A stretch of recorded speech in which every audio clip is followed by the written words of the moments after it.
How to activate Google Assistant without touching your phone. So if you want to activate your Google Assistant without touching your phone, then what you need to do is first you need to just open up your Google application. And once you open up your application, you need to go with the upper right, which has that profile option.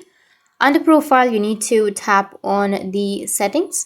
Now under your Google settings, you will have Google Assistant, tap on it. And under your Google Assistant, tap on Hey Google and Voice Match. And here, if you have Hey Google option, just go and turn it on. If you've turned that off, then you will not be able to use your Google Assistant without touching your phone. So you just need to simply go and turn it on, and it will give you some options or some steps on what you need to follow and your voice match and everything. So you just need to simply go and follow the steps.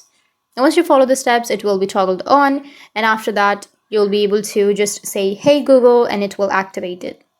So that's how you can activate Google Assistant without touching your phone. And if you have any questions, feel free to comment below. Thanks for watching.